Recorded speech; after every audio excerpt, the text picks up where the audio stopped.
Saludos. Hace un año hubo un cambio de gobierno en República Dominicana. El desastre sanitario provocado por el coronavirus impactó a familias y negocios. ¿Cuál es su situación un año después?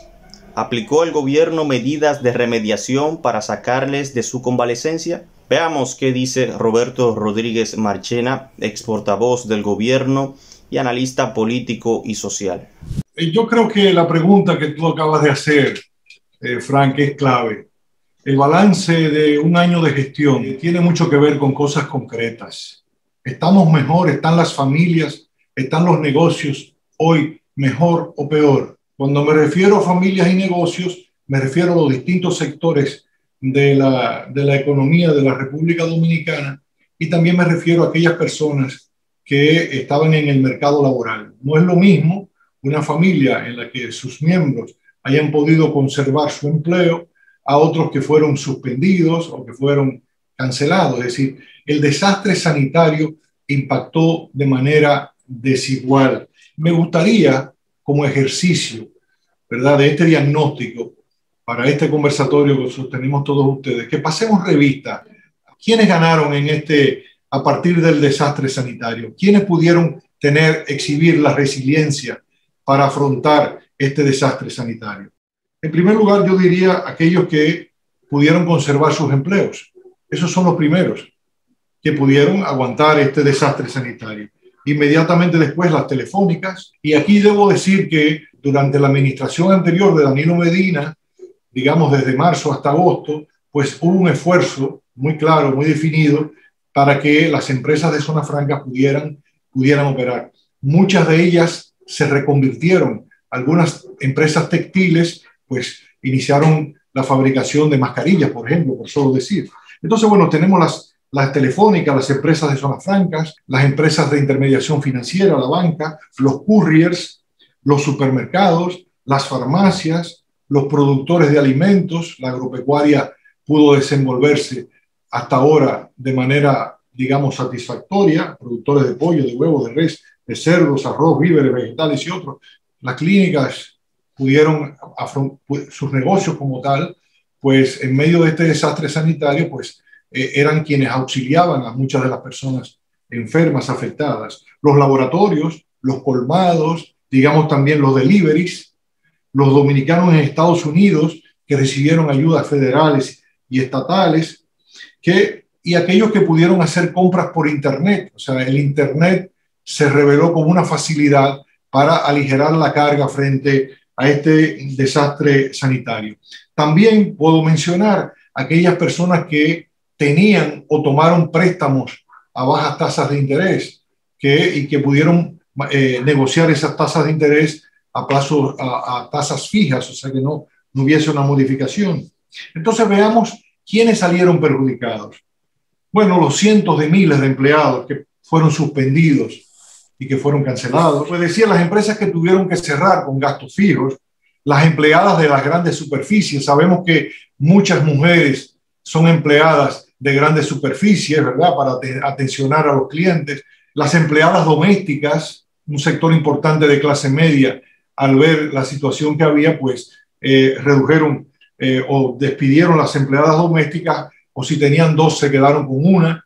Pues las empleadas domésticas, el empleo de empleadas domésticas se redujeron. Los salones de belleza también se vieron afectados. Los talleres de reparación de vehículos, de ebanistería, los hoteles, los bares, los restaurantes, los food trucks, los trabajadores y emprendedores de la cultura también se vieron afectados. Los niños en edad escolar, las familias que tenían niños en edad escolar, las familias que requirieron una estancia infantil y no la tuvieron, las personas, bueno, por supuesto, las familias que tuvieron que invertir una fortuna para atender la salud de sus familiares afectados por COVID, ¿verdad?, que no había una cobertura de los seguros. Los pacientes que tuvieron que esperar de otras enfermedades, porque como la prioridad era el COVID, pues tuvieron que esperar para hacerse intervenciones quirúrgicas o ser atendidos en clínicas y hospitales. Y también las mujeres que tuvieron que realizarse abortos clandestinos todavía en la República Dominicana. ellas también padecieron este desastre sanitario. Posteriormente, y cuando digo posteriormente, al 16 de agosto, pues hemos visto un alza de precios en los alimentos. Nos hemos percatado de que las familias están comiendo menos porque decimos, los precios están altos. Bueno, pues ahora tengo que gastar más. Pero cuando usted no tiene que gastar más, usted lo que hace es comer menos. Y eso evidentemente ha afectado la alimentación del pueblo dominicano. Hay que decir, y este es un dato, no voy a hablar de datos, porque lo que quiero es ofrecer una panorámica. La canasta familiar hoy en día está, la canasta familiar básica, en 38.419 pesos. Y según las estadísticas oficiales, 7 de cada 10 hogares tienen dificultades para llegar a fin de mes. Este solo dato de que todavía 7 de cada 10 hogares de la República Dominicana tienen dificultades para llegar a fin de mes es el mejor mentiz de que las cosas han mejorado. No han mejorado, han empeorado.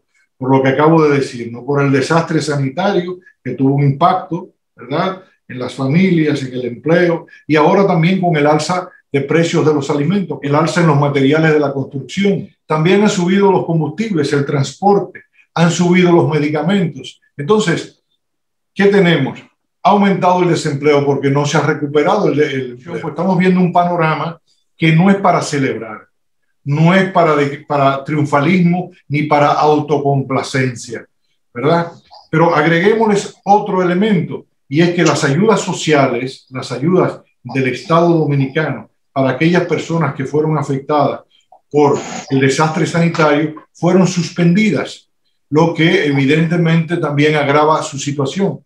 Entonces, en ese contexto, usted podría decir, bueno, vamos a partir del supuesto de que todos estos problemas que yo he enumerado fueron causados y son culpables los gobiernos del Partido de la Liberación Dominicana y en particular el gobierno de Danilo Medina. Si eso es así, ¿cómo se explica que un año después de asumir el gobierno estemos viendo esta situación? Porque usted puede alegar eso en septiembre, en octubre, en noviembre, pero ¿cómo un año después de ejercer la presidencia de la República, de estar en el gobierno, estos problemas, en lugar de aliviarse, en lugar de sacar de la convalecencia a las familias y negocios de la República Dominicana, todavía estamos viviendo una situación de convalecencia? La única explicación que yo tengo a todo esto, y esto es palpable, y aquí termino mi presentación, es que no se ha actuado para remediar. No se ha actuado para remediar la convalecencia, el daño en la salud económica y social de las familias y de los negocios en la República Dominicana. No ha habido políticas de remediación efectivas. Pero además, algo peor, se abandonaron políticas. Esas conquistas del pueblo dominicano han sido arrebatadas, de manera que no solamente no ha habido remediación, sino que se le han arrebatado conquistas por las que históricamente lucharon sectores sociales de la República de la Dominicana.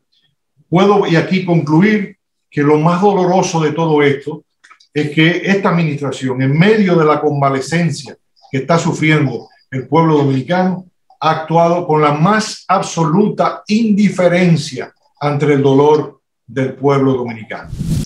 Gracias. Les invitamos a todos a seguirnos en redes sociales como @ojalamultimedia y también a suscribirse en este canal de YouTube. En la próxima entrega de esta serie de conversatorios de la comunidad Ojalá estaremos analizando cómo la han pasado padres, maestros, alumnos y toda la comunidad educativa durante este año. Por supuesto, la intervención del gobierno. Hasta la próxima.